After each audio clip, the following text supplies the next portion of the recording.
Sir auto sector को लेकर के क्या नजरिया है? ऑटो सेक्टर में कैसा परफॉर्मेंस देखने को, क्योंकि आज तो तेजी है ऑटो सेक्टर में, कल भी तेजी देखने को मिली थी, लेकिन उसके पहले जब युद्ध जब चल रहा था, जंग चल रहा था, तो उस बीच ऑटो सेक्टर में काफी ज्यादा गिरावट आई थी। तो क्या लग रहा है कि ऑटो सेक्टर मोमेंटम पकड़ चुका है, ऑटो सेक्टर में अब तेजी आएगी और कमाई का एक अच्छा मौका दे रहा है क्या ऑटो सेक्टर? कोई स्पेसिफिक स्टॉक इसमें? बिल्कुल ओवरऑल सेक्टर की अगर हम बात करें तो स्ट्रेंथ नजर आ रही है अभी के लिए। एक इमीडिएट रेजिस्टेंस के पास में जो है वो sector auto Nifty auto sector जो है वो ट्रेड होता हुआ नजर आ रहा है, और इमीडिएट रेजिस्टेंस जो है वो 27,550 के आसपास में है। मुझे लगता है जैसे ये levels sector like Nifty auto index जो है वो ब्रेक करता है 27,550 के, तो फिर पॉसिबली करीब अपसाइड में 28,000 और 28,300 तक के लिए जो है वो तेजी कंटिन्यू होती हुई नजर आ सकती है। पहले स्टॉक स्पेसिफिक बात करें पर्टिकुलर सेक्टर्स में, तो मेरी जो नज़र है वो एम पर है जो कि मुझे चार्ट्स पर काफ़ी अच्छा नज़र आ रहा है। तो ऑटो सेक्टर्स में अगर किसी को पैसा लगाना है, मेरे हिसाब से महिंद्रा एंड महिंद्रा वो एक फर्स्ट चॉइस हो सकती है। उसके बाद में दूसरा अगर हम बात करें तो अशोक लेलैंड, ये भी एक अच्छे बेस मुझे लग रहा है कि यहाँ पे बन चुके हैं। और लोअर साइड में अभी के लिए जो सपोर्ट एरियाज बन रहे हैं वो 148 149 के आसपास में है। और मुझे लग रहा है अप साइड में तेजी अगर हम देखेंगे तो महिंद्रा एंड महिंद्रा और अशोक लेलैंड में एक अच्छी तेजी देख सकते हैं। अशोक लेलैंड के अंदर अभी के लिए 148 149 पर एक सपोर्ट कंसीडर करना चाहिए। While on the higher side में मुझे लग रहा है पॉसिबिलिटीज है शॉर्ट टू मीडियम टर्म के अंदर करीब 185 टू 200 तक के लेवल्स को चेस करने के लिए। तो महिंद्रा एंड अशोक लेलैंड, इन दो काउंटर्स पर ऑटो सेक्टर्स में नजर रखनी चाहिए। ओके सर, ऑटो सेक्टर पे बात हो रही है तो एक सवाल भी मेरे पास आया था आइसर मोटर को लेकर के। आइसर मोटर को लेकर के सवाल है कि क्या करना चाहिए इसमें? अगले 3 महीने का इन्होंने टारगेट रखा है, तो इसमें क्या करना चाहिए? होल्ड करना चाहिए या फिर एक और लंबे समय तक रुकना चाहिए, या कोई स्टॉप, कोई टारगेट है जहां पे हिट करने के बाद निकल जाना चाहिए वापस से? अच्छी स्ट्रेंथ है ओवरऑल। अगर हम देखें तो एक अच्छे रिवर्सल मिले हैं करीब 69,57,000 के आसपास से, जो कि इसके प्रायर स्विंग बॉटम्स थे। और वहीं से स्टॉक रिवर्स होता हुआ नजर आया। साथ साथ में हमने देखा है कि स्टॉक के अंदर जो है वो एक गोल्डन क्रॉसओवर भी बनता हुआ दिखाई दिया है। एंड स्टॉक अपने ऑलरेडी जो है वो इंपॉर्टेंट लॉन्ग टर्म की मूविंग एवरेजेस के ऊपर सस्टेन करता हुआ डेली चार्ट्स में नजर आ रहा है। पिछले 2 से 3 ट्रेडिंग सेशन में जिस तरीके की स्ट्रेंथ मिली है, वॉल्यूम के साथ में हमने बाइंग देखी है। साथ साथ में आरएसआई में भी एक पॉजिटिव क्रॉसओवर जो है वो बनता हुआ नजर आया है। मुझे लग रहा है ऑन दी हायर साइड में इमीडिएट टारगेट स्टॉक के करीब 750 रुपए हो सकते हैं, 7,750, और अराउंड दैट लेवल जो कि एक इमीडिएट रेजिस्टेंस है इसका। अराउंड दैट लेवल्स अगर स्टॉक सस्टेन हो जाता है और वो लेवल्स ब्रेक होते हैं, तो फिर पॉसिबिलिटीज बनेगी करीब 8,000 8200 तक के लेवल्स को भी चेस करने की। तो अभी के लिए करंट मार्केट प्राइस से यस एक बाइंग अपॉर्चुनिटीज नजर आ रही है आइशर में। इमीडिएट टारगेट 7,750 रुपए के हो सकते हैं, और उसके ऊपर अगर स्टॉक निकलता है तो 8,000 तक के भी टारगेट जो है वो आइशर मोटर्स डिलीवर करता हुआ कमिंग सेशंस में नजर आ सकता है। मेरे सबसे यहाँ पर बाइंग की रणनीति पर्टिकुलर स्टॉक में अपनानी चाहिए। अगर कोई पोजीशंस बनी हुई है तो बिल्कुल होल्ड करने की सलाह होगी। लोअर साइड में अभी के लिए जो सपोर्ट इंटैक्ट है स्टॉक के अंदर वो करीब 70 to 50 के आसपास में इंटैक्ट है। मुझे लगता है उन लेवल्स को as an stop loss consider किया जा सकता है। ठीक है। आइसर मोटर के बाद सर एक स्पेसिफिक सेक्टर है, ऐसे तो बहुत सारे सेक्टर है जो अभी काफी उथल पुथल इसमें देखने को मिल रहा है, लेकिन फार्मा सेक्टर को अगर हम सर देख रहे हैं तो अप्रैल से हम देख रहे हैं लगातार हर मंथ में इसने पॉजिटिव रिटर्न दिया है फार्मा इंडेक्स ने।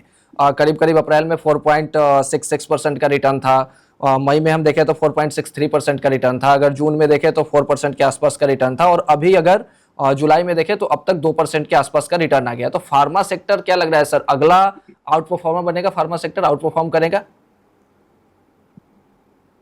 जी बिल्कुल ओवरऑल अगर हम देखें तो फार्मा सेक्टर्स के अंदर ना हमने एक डिफेंसिव बाइंग देखी है पिछले कुछ सत्र में। अगर हम बात करें यहाँ निफ्टी बैंक निफ्टी के अंदर जो है वो वीकनेस बनी हुई थी, वहाँ फार्मा सेक्टर्स की साइड से जो है वो पॉजिटिव साइड्स के कॉन्ट्रीब्यूशंस बनते हुए नजर आए थे। एंड उसके चलते मुझे लगता है अभी भी जो है वो फार्मा एज और कोई भी फर्दर अनसर्टेनिटी अगर मार्केट में बनती है तो मुझे लगता है फार्मा जो है वो पॉजिटिव साइड कॉन्ट्रीब्यूशन दिखाता हुआ दिखाई देगा। अभी के लिए अगर हम देखें daily as well as weekly charts पर, तो स्ट्रक्चर जो है वो पॉजिटिव साइड में बना हुआ है। आज के ट्रेडिंग सेशन में जरूर हम स्लाइड एक वीकनेस देख रहे हैं, और हम बोल सकते हैं एक साइडवेज मोमेंटम देख रहे हैं। बट मुझे लगता है ओवरऑल स्ट्रेंथ जो है अभी भी फार्मा सेक्टर्स के अंदर बनी हुई है। चुनिंदा काउंटर्स की हम यहाँ पे बात करेंगे जिन पर मेरे हिसाब से नजर रखी जा सकती है। और फार्मा सेक्टर्स में से पहला स्टॉक जो है वो मेरे हिसाब से रहेगा थोड़ा सा लाइक मिड कैप फार्मा की साइड से नैटको फार्मा। यहाँ पर एक अच्छी रिकवरी लोअर लेवल से बनती हुई नजर आई है, सो नाटको फार्मा पर मेरे हिसाब से नजर रखनी चाहिए। अगर कोई पोजीशंस बनी हुई है तो होल्ड करने की सलाह होगी। 920 900 के आसपास में एक अच्छे सपोर्ट एरियाज है, और अपसाइड पोटेंशियल्स नजर आ रहा है करीब 1,050 और 1,100 तक के लिए। दूसरा स्टॉक जो है वो ग्लैंड फार्मा रहेगा। एंड और सर यहाँ पर नाटको भी अगर फार्मा हम का देखें, स्टॉप लॉस कितना बताया, नाटको फार्मा का स्टॉप लॉस? नाटको फार्मा का 920। ओके 900। ओके। इसके बाद हम दूसरा स्टॉक अगर इस पर्टिकुलर स्पेस से देखें तो ग्लैंड फार्मा काफी अच्छा नजर आ रहा है चार्ट्स पर, वर्ज ऑफ ब्रेकआउट ही है। और 2520 2530 ये लेवल्स हैं इसके ब्रेकआउट्स के। आज के ट्रेडिंग सेशंस में ब्रेक जरूर हुए हैं, बट वहां से हमने एक स्लाइड प्रॉफिट बुकिंग स्टॉक के अंदर कंटिन्यू होती हुई देखी है। बट मुझे लग रहा है ये फर्दर लेवल्स के ऊपर अगर स्टॉक निकलता है तो पूरा दमखम रखता है करीब 2700 तक के लेवल्स को चेस करने के लिए। मेरे हिसाब से 2500 के ऊपर अगर वापस स्टॉक निकलता है तो वहां पर एक बार बाइंग के लिए देखा जा सकता है। अभी के लिए स्टॉप लॉस जो है 2500 के ऊपर अगर कोई बाय लेता है तो उसको स्टॉप लॉस प्लेस करना होगा 2380 रुपए का। अप साइड में टारगेट रहेंगे 2700 2750।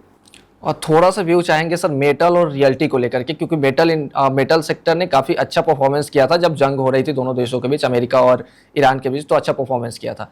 तो मेटल को लेकर के क्या व्यू है सर, और अब जंग खत्म हो गई है तो रियल्टी को लेकर के क्या व्यू है? कल सबसे पहले मेटल की बात कर लेते हैं। मेटल में मुझे लगता है थोड़ा सा साइडवेज मोमेंटम कमिंग सेशंस के लिए जो है वो कंटिन्यू होता है वो नजर आ सकता है। लोअर लेवल से एक पुल बैक मूव जरूर देखा है बट सस्टेन नहीं हो रहा है ऑन दी हायर। तो अभी के लिए मुझे लग रहा है एक साइडवेज मोमेंटम रहेगा। स्पेसिफिकली निफ्टी मेटल इंडेक्स की अगर मैं बात करूं तो अभी के लिए जो एक इमीडिएट हर्डल इमीडिएट रेजिस्टेंस बना हुआ है वो 12800 के आसपास बना हुआ है। 12800 के लेवल्स अगर इंडेक्स ब्रेक करता है तो फिर एक फर्दर तेजी जो है वो मेटल इंडेक्स में देखने को मिल सकती है। उससे पहले पूरी पॉसिबिलिटी है एक साइडवेज मोमेंटम कंटिन्यू करने की। इसके बाद हम बात करते हैं रियलिटी सेक्टर्स की। So compare to metals, reality sectors जो है वो काफी अट्रैक्टिव नजर आया है चार्ट्स पर। और हमने देखा भी है पिछले हफ्ते में जो है वो एक शानदार बाइंग जो है वो पर्टिकुलर सेक्टर्स में लौटती हुई नजर आई है। अप्रोक्सीमेटली 7-8% के रिटर्न जो है वो वीक ऑन वीक बेसिस पे हमने पिछले वीक में जो है वो रियलिटी इंडेक्स के अंदर आते हुए देखे हैं। आज के ट्रेडिंग सेशंस में जरूर हायर लेवल से एक प्रॉफिट बुकिंग हम देख रहे हैं इंडेक्स में, करीब 1.5% के आसपास का एक डिक्लाइन इंडेक्स के अंदर है। और साथ साथ में एक टॉप पर अगर हम देखें डेली चार्ट्स पर on the top of the side में जो है एक बेयरिश इंगल्फिंग पैटर्न्स बनता हुआ नजर आ रहा है, which is again sine of the further reversal. और पॉसिबिलिटीज लग रही है कि एक प्रॉफिट बुकिंग जो है वो रियलिटी सेक्टर्स में कमिंग सेशंस में रियलिटी स्टॉक्स में देखने को मिल सकती है। तो ओवरऑल अगर हम सेक्टर लाइक स्टॉक स्पेसिफिकली बात करें कि किन स्टॉक्स पर नजर रखनी चाहिए, तो मेरे हिसाब से रियलिटी स्टॉक्स के अंदर अगर नजर रखनी है तो गोदरेज प्रॉपर्टीज देख सकते हैं। यहाँ पर एक बार डिप पर बाइंग करने की सलाह रहेगी। कोई भी फर्दर डिप मिलती है 1950 1930 के आसपास में तो वहां से एक बार बाय पोजीशंस गोदरेज प्रॉपर्टीज में वापस बनाई जा सकती हैं। अभी के लिए जो सपोर्ट इंटैक्ट है वो करीब 1800 के आसपास में है। और मुझे लगता है वापस से 1900 1950 के आसपास के जोन्स को टेस्ट करने के बाद अगर स्टॉक रिवर्स होता है तो पूरी पॉसिबिलिटीज है करीब 2200 के लेवल्स को चेस करने की। इसके बाद दूसरा स्टॉक जो कि चार्ट्स पर काफी बुलिश है और हमने एक ब्रेकआउट स्टॉक के अंदर आते हुए देखे थे, ओबरॉय रियल्टी। डेली चार्ट्स पर एक inverted head and shoulder patterns के ब्रेकआउट जो है वो ओबराय रियल्टीज के अंदर जो है पिछले कुछ टाइम फ्रेम में देखने को मिले थे। लेवल्स थे 1750 के आसपास के। 1750 के ये ब्रेकआउट्स देने के बाद स्टॉक करीब 1980 1985 रुपए तक का हाई लगाता हुआ नजर आया। एंड यानी कि उस ब्रेकआउट के बाद में स्टॉक में करीब करीब 200 पॉइंट के आसपास की तेजी देखने को मिली है।